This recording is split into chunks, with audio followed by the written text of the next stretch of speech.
A conta é simples. Uma pessoa na janta come 2 pães ou 3, 2 pessoas comem 4 a 6 e assim por diante. Então, quando a gente pensa em maior quantidade de pessoas, maior é a quantidade de comida que vai ter que ter, maior quantidade de bebida, entre outras coisas. E isso é o que funciona dentro de uma casa.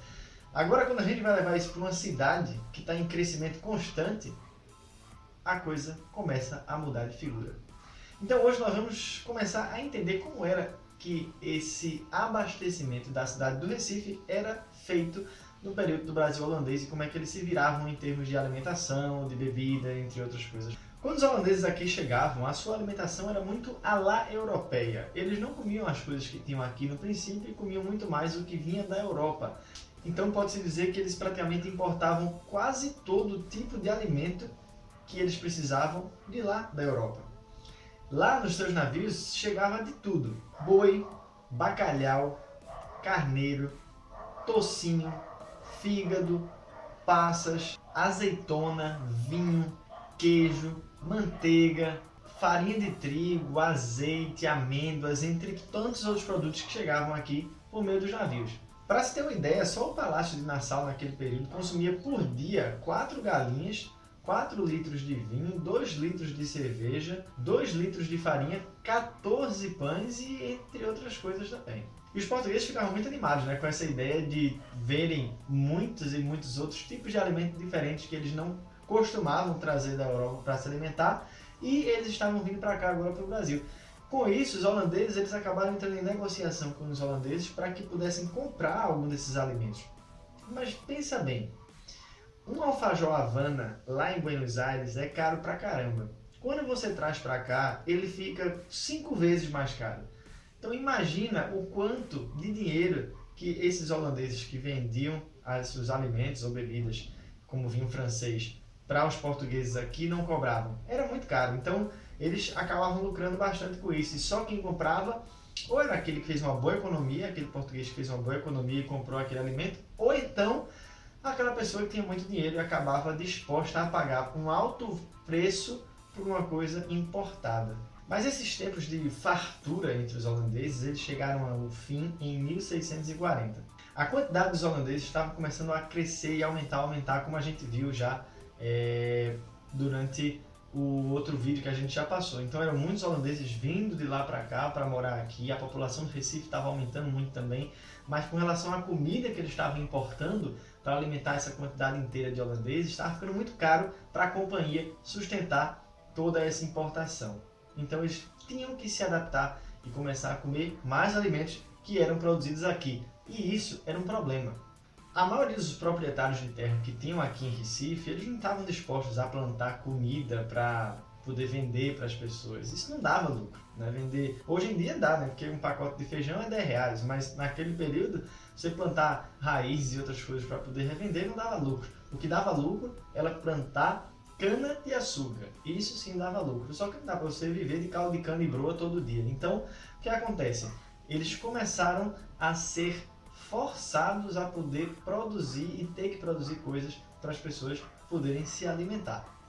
Isso sim, para os holandeses não poderem se alimentar e outras pessoas também da cidade do Recife, porque nessa de ficar abastecendo da Europa, a companhia cortou custo por causa da crise.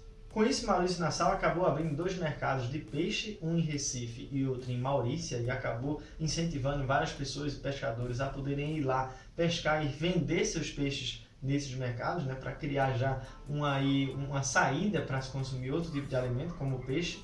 Também implantou leis que obrigavam, como a gente falou agora há pouco, aqueles produtores e donos de terras a produzir mandioca, hortaliças, raízes, né, pelo menos durante o período do ano, para que pudesse sustentar a quantidade de pessoas que estavam morando aqui em Recife, né, tanto holandeses como brasileiros e pessoas que moravam aqui, né? Porém, aqui no Brasil, os holandeses acho que não conseguiram entender muito bem sobre isso. Essas leis foram promulgadas, como sempre, não surtiram efeito nenhum quase. Os produtores e donos de terras eles estavam nem aí, continuavam produzindo só cana-de-açúcar e dane-se se o pessoal quiser que coma broa com cana-de-açúcar e acabou. Eles não estavam empenhados em produzir mandioca e hortaliças e raízes. E isso acabou dificultando muito a situação de Nassau nesse período, né? Ele promulgava a lei e o pessoal não cumpria. Foi aí que em 1643 todo mundo passou a sofrer da mesma dor, a fome. A comida era muito escassa no período de 1643, né? As pessoas começavam a sentir falta de muitos alimentos, não se alimentavam bem, tinha pouca comida, era racionado e a coisa começou a virar uma bola de neve que Nassau não conseguiu administrar muito bem. Foi aí que, nesse período, Nassau teve que tomar uma atitude diferente e ele teve que importar produtos não mais da Europa, mas de outros lugares do Brasil, como Rio de Janeiro e Salvador. Por quê? Para poder alimentar as pessoas que moravam aqui em Recife, né? Foi-se até falado que por conta dessas importações da Europa, do Rio, de Salvador e de outros lugares do nosso Brasil, que o lugar mais caro para se viver no Novo Mundo, naquele período, era Recife. O que eu acho que não mudou muita coisa hoje, porque nós estamos entre um dos lugares mais caros de se viver por conta de tudo que está acontecendo, né? Até aquele período de inflação já.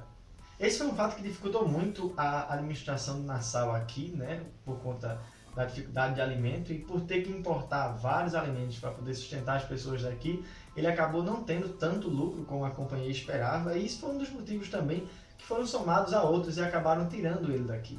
Até o final do seu governo, né, e início do governo do Triunvirato, os senhores de engenho não estavam nem aí, estavam pensando só neles, nos seus próprios umbigos. Eles tinham condições de comprar comida importando de outros lugares ou comprando de outras pessoas e eles pegavam suas terras para produzir única e exclusivamente cana-de-açúcar e dane-se a população.